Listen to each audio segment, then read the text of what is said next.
മണികെട്ടിയ പൂച്ച ഒരു നാട്ടിൽ ശല്യക്കാരനായ കണ്ടംപൂച്ച ഉണ്ടായിരുന്നു. ഈ കണ്ടംപൂച്ചയെ എങ്ങനെ നേരിടാമെന്ന് ആലോചിക്കാനായി എലികളെല്ലാവരും യോഗം ചേർന്നു. ആ പഹയം പൂച്ച പതുങ്ങി വരുന്നത് അറിയുക പോലുമില്ല. അവൻ്റെ വായിലകപ്പെട്ട് പ്രാണൻ പിടയുമ്പോഴാകും അറിയുക. അവനിൽ നിന്ന് എങ്ങനെ നമുക്ക് രക്ഷ നേടാം? എല്ലാവരും തലപുകഞ്ഞ് ആലോചിച്ചു തുടങ്ങി. ആരും ഒന്നും മിണ്ടുന്നില്ല. കൂട്ടത്തിലൊരുവൻ ചാടി എഴുന്നേറ്റിട്ട് പറഞ്ഞു, ഞാനൊരു പോംവഴി കണ്ടുപിടിച്ചു.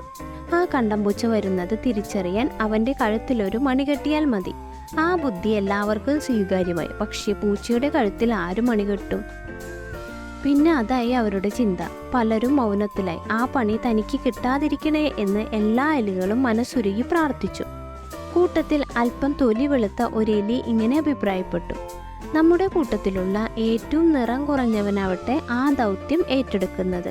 അതാകുമ്പോൾ കണ്ടംപൂച്ച പെട്ടെന്ന് കണ്ടുപിടിക്കില്ല. വെളുത്ത എലികളെല്ലാം ആ ഒരൊറ്റ അഭിപ്രായം കൊണ്ട് രക്ഷപ്പെട്ടു. അവരുടെ ശ്വാസം നേരെയായി. അവരെല്ലാവരും എഴുന്നേറ്റ് നിന്ന് ആ അഭിപ്രായം ശരിവെച്ച് കൈയടിച്ചു. പിന്നെ കൂട്ടത്തിലുള്ള കറുത്തവരെ അന്വേഷിച്ച് കണ്ടുപിടിച്ചു. പാവം കുഞ്ഞൻ എന്നു പേരുള്ള ഒരു കുഞ്ഞെലിയായിരുന്നു അത്. അവൻ നന്നായി പാട്ടുപാടുന്നവനുമാണ്. കൂട്ടത്തിലെ വെളുത്ത ഏമാന്മാർ പെട്ടെന്ന് തന്നെ ഒരു മണി കൊണ്ടുവന്ന് കുഞ്ഞനെ ഏൽപ്പിച്ചു. നീ മിടുക്കനാണ്, നീ നമ്മുടെ കുലം കാക്കും. എത്രയും പെട്ടെന്ന് ആ ദുഷ്ടനായ കണ്ടംപൂച്ചയുടെ കഴുത്തിൽ നീ ഇത് കെട്ടണം. കുഞ്ഞൻ തനിക്ക് കിട്ടിയ മണിയുമായി നീലം പൂച്ചയെ പേടിച്ച് കാടായ കാടും നാടായ നാടും വീടായ വീടുമെല്ലാം അന്വേഷിച്ചു.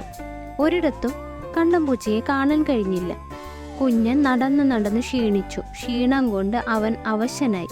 ഒരു മരത്തണലിൽ ഇത്തിരി നേരം വിശ്രമിക്കാമെന്ന് കരുതി മണി താഴെ വെച്ചു. അവൻ പതുക്കെ മയക്കത്തിലായി. പെട്ടെന്ന് ഒരു പൂച്ച മുരളുന്ന ശബ്ദം കേട്ട് അവൻ ഞെട്ടിയുണർന്നു. അതാ നമ്മുടെ ആജന്മ ശത്രുവായ കണ്ടംപൂച്ച. പിന്നെ ഒന്നും ആലോചിച്ചില്ല. അവൻ ആ മരച്ചുവട്ടിലെ ചെറിയ മാളത്തിലേക്ക് പാഞ്ഞു കയറി. പെട്ടെന്നാണ് അവൻ ആ മണിയുടെ കാര്യം ഓർത്തത്. ആകെ സങ്കടമായി.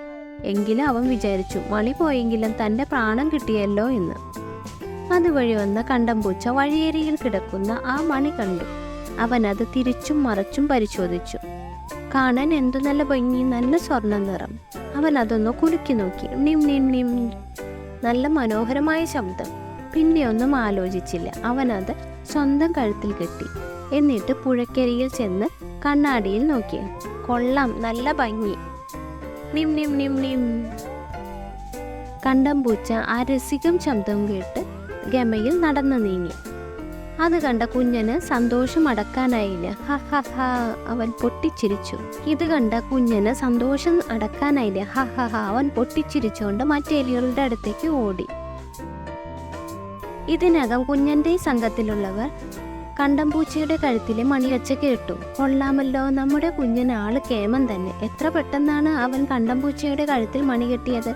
അവരെല്ലാം അഭിമാനം കൊണ്ടു. കുഞ്ഞന്റെ വരവിനായി അവരെല്ലാം വലിയ സന്തോഷത്തോടെ കാത്തിരുന്നു. അതാ വരുന്നു കുഞ്ഞൻ. അവർ കുഞ്ഞന്റെ അടുത്തേക്ക് ആഹ്ലാദപൂർവ്വം ഓടിച്ചെന്നു. പടക്കം പൊട്ടിച്ച് നൃത്തം ചെയ്തും അവനെ വരവേറ്റു.